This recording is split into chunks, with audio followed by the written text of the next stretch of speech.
The crowd cheered hysterically at this further proper action in the drama of Isaac, which his acolyte had so often chanted. Quatch and Wiggin, realizing that their missile weapons had somehow been rendered innocuous, but too dull-witted or wide-fuddled to see anything either occult or suspicious in the manner of that rendering, grabbed their short swords and rushed forward at Fafford to cut him down before he could finish detaching himself from the fragments of the broken bed, which he was now trying to do in a puzzled way. Yes, Quatch and Wiggin rushed forward, but almost immediately came to a halt, in the very strange posture of men who were trying to lift themselves into the air by heaving on their own belts. The short swords would not come out of their scabbards. Mingled glue is indeed a powerful adhesive, and the Mouser had been most determined that, however little else he accomplished, Pog's henchmen should be put in a position where they could harm no one.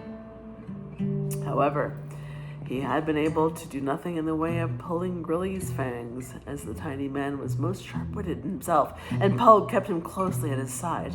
Now, almost foaming at the mouth in vulpine rage and disgust, Grilly broke loose from his god-besotted master, whisked out his razor, and sprang at Fafford, who at last had clearly realized what was encumbering him and was having a fine time breaking the last pesky fragments of the bed over his knee, or by the leverage of foot against cobble, to the accompaniment of the continuing wild cheers of the mob. But the Mouser sprang rather more swiftly. Grilly saw him coming, shifted his attack to the gray-clad man, feinted twice, and loosed one slash and narrowly missed. Thereafter, he lost blood too quickly to be interested in attempting any further fencing. The cat's claws is narrow, but it cuts throats as well as any other dagger, though it does not have a sharply curved or barbed tip, as some literal-minded scholars have claimed. The bout with Grilly left the Mouser standing very close to Fafford. The little man realized he still held in his left hand the golden representation of the jug fashioned by Fafford, and this object now touched off in the Mouser's mind a series of inspirations leading to actions that followed one another very much like the successive figures of a dance. He slapped Fafford backhanded on the cheek to attract the giant's attention. Then he sprang to Pug, sweeping his left hand in a dramatic as if conveying something from the naked god to the extortioner, and lightly placed the golden bauble in the supplicating fingers of the latter. One of those times had come when all ordinary scales of value fail, even for the Mouser, and gold is, however briefly, of no worth. Recognizing that the holy object, Pug, almost expired in ecstasy. But the Mouser had already skipped on across the street, reaching Isaac's coffer altar, beside which Wadres was stretched unconscious but smiling. He twitched off the garlic bag and sprang upon the small cask and danced upon it, hooting to further attract Fafford's attention and then pointing at his own feet. Fafford saw the cask all right, as the Mouser had intended he should, and the giant did not see it as anything to do with Isaac's collections. The thought of all such matters was still wiped from his mind, but simply as a likely source of the liquor he craved. With a glad cry, he hastened toward it across the street, his worshippers scuttling out of his way, or moaning in beatific ecstasy when he trod on them with his naked feet. He caught up to the cask and lifted it to his lips. The crowd had seemed that Isaac was drinking his own coffer, an unusual yet undeniably picturesque way for a god to absorb his worshippers' cask offerings. With a roar of baffled disgust, Fafford raised the cask to smash it on the cobbles, whether from pure frustration or with some idea of getting the liquor he thought it held is hard to say. But just then, the Mouser caught his attention again.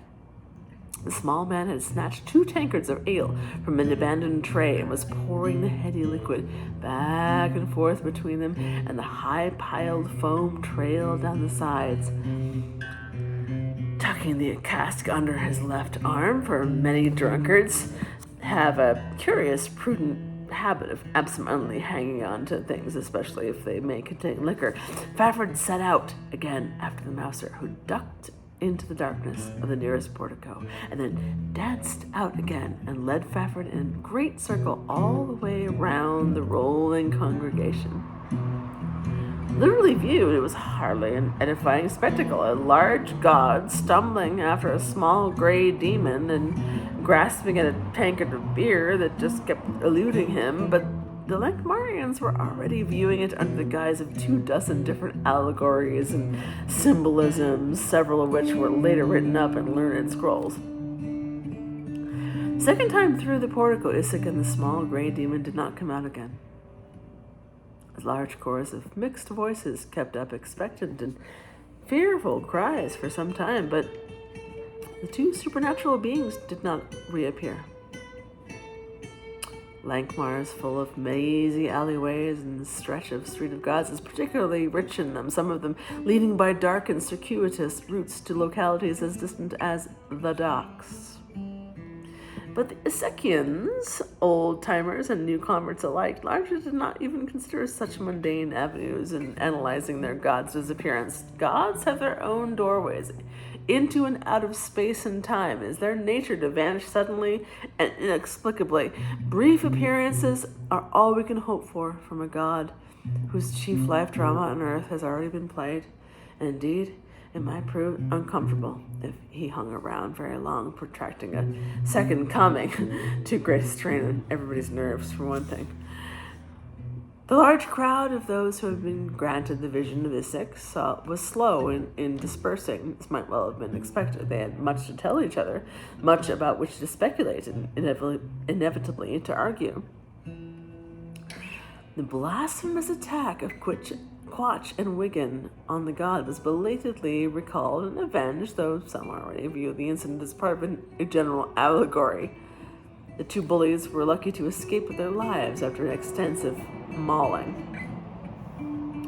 Grilly's corpse was unceremoniously picked up and tossed in the next morning's death cart. End of his story. Baudras came out of his faint with Pulg bending solicitously over him, and it was largely these two persons who shaped the subsequent history of Isikiniati. Oh wow, I can't even say that. Isikianity. To make a long, or rather complex story simple and short, Pulg became what could best be described as Isik's Grand Vizier, and worked tirelessly for Isik's greater glory, always wearing on his chest the god-created golden emblem of the jug as the sign of his office. He did not, upon his conversion to the gentle god, give up his old profession, as some more or less might expect, but carried it on with even greater zeal than before, extorting mercilessly from the priests of all gods other than Isik, and grinding them down. At the height of its success, Isikinianity boasted 5 large temples in Lankhmar, numerous minor shrines in the same city, and a swelling priesthood under the nominal leadership of Baudras, who was lapsing once more into general senility. Isikinianity flourished for exactly 3 years under Pulg's viziership. But when it became known, due to some incautious babblings of Baudras, that Pulg was not only conducting, under the guise of extortion, holy war on all their gods in Lankhmar, with the ultimate aim of driving them from the city and, if possible, from the world, but that he even entertained murky designs of overthrowing the gods of Lankhmar, or at least forcing them to recognize Isik's overlordship. When all this became apparent, the doom of Isikianity was sealed. On the 3rd anniversary of Isik's second coming, the night descended, ominous and thickly foggy, sort of night when all wise Lankhmarians hug their indoor fires. About midnight, awful screams and piteous howlings were heard throughout the city, along with the rending of thick doors and the breaking of heavy masonry. Proceeded and followed, some tremendously maintained by the clicking tread of bones on the march. One youth who peered out through an attic window lived long enough before he expired in gibbering madness to report that he had seen striding through the streets a multitude of black-togaed figures, sooty of hand, foot, and feature, and skeletally lean. Next morning, the 5 temples of Issyk were empty and defiled, and his minor shrines all thrown down, while his numerous clergy, including his ancient high priest and overweeningly ambitious grand vizier, had vanished to the last member and were gone beyond human ken. Turning back to a dawn exactly 3 years earlier, we find the Grey Mouser and Fafford clambering from a cranky, leaky skiff into the cockpit of a black sloop moored beyond the great mole that juts out from Lankhmar on the east bank of the river Hlal into the inner sea. Before coming aboard, Fafford first handed up Issyk's cask to the impassive and sallow-faced Urf, and then, with considerable satisfaction, pushed the skiff wholly underwater. The cross-city run the Mouser had led him, followed by a brisk spell of galley slave work at the oars of the skiff, for which he indeed looked the part. His lean near-nakedness had quite cleared Fafford's head of the fumes of wine, though it now ached villainously. The Mouser still looked a bit sick from his share in the running. He was truly and woefully bad trim from his months of lazy gluttony. Nevertheless, the twain joined with Urf in the work of upping anchor and making sail. Soon a salty, coldly refreshing wind on their starboard beam was driving them directly away from the land and Lankhmar. Then, while Urf fussed over Fafford and bundled a thick cloak about him, the Mouser turned quickly in the morning dusk to Issyk's cask, determined to get at the loot before Fafford had opportunity to develop any silly religious or northernly noble qualms, and perhaps tossed the cask overboard. The Mouser's fingers did not find the coin slit in the top. It was still quite dark, so he upended the pleasantly heavy object, crammed so full it did not even jingle. No coin slit in that end either, seemingly, although there was what looked like a burned inscription like Marian hieroglyphs, but it was still too dark for easy reading, and Fafford was coming up behind him, so Mouser hurriedly raised the heavy hatchet he had taken from the sloop's tool rack and bashed in a section of the wood. It was a spray of stingingly aromatic fluid of most familiar odor. The cask was filled with brandy to the absolute top, so that it had not gurgled. A little later, they were able to read the burnt inscription. It was most succinct. "Dear Pulg, drown your sorrows in this. Basharat." It was only too easy to realize how yesterday afternoon the number 2 extortioner had a perfect opportunity to effect the substitution. The street of the gods deserted, Wadress almost druggedly asleep from the unaccustomedly large fish dinner, Fafford gone from his post to guzzle with the Mouser.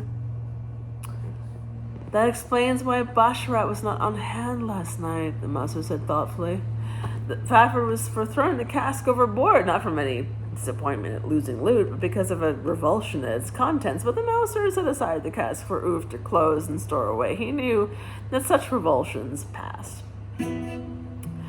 Fafford, however, extorted the promise that the fiery fluid only be used in direst emergency, as for burning enemy ships. The red dome of the sun pushed above the eastern waves. By its ruddy light, Fafford and the Mouser really looked at each other. For the first time in months, the wide sea was around them. Urf had taken the lines and the tiller, and last nothing pressed. There was an odd shyness in both their gazes. Each had the sudden thought that he had taken his friend away from the life path he had chosen in Lankhmar, perhaps the life path best suited to his treading. "Your eyebrows will grow back, I suppose?" Mouser said at last, quite inanely. "They will indeed," Fafford rumbled. "I'll have a fine shock of hair by the time you've worked off that belly." "Thank you, egg top," the Mouser replied. Then he gave a small laugh. "I have no regrets for Lankhmar," he said, lying mightily, though not entirely. "I can see now that if I'd stayed there, I'd gone the way of Pulg and all such great men, fat, power-racked, lieutenant-plagued, smothered with false hearted dancing girls, and finally falling into the arms of religion. At least, I'm saved that last chronic ailment, which is worse than the dropsy. He looked at Fafford narrowly. But how have you, old friend? Will you miss Boisdress and your cobbled bed and your nightly tale weaving? Fafford frowned as the deep sloop plunged northward and the salt spray dashed him. Not I, he said at last. There are always other tales to be woven. I served a god well. I dressed him in new clothes. And then I did a third thing. Who'd go back to being an acolyte after being so much more? See, old friend? I really was Isaac. The master arched his eyebrows. You were? Fafford nodded twice, most gravely.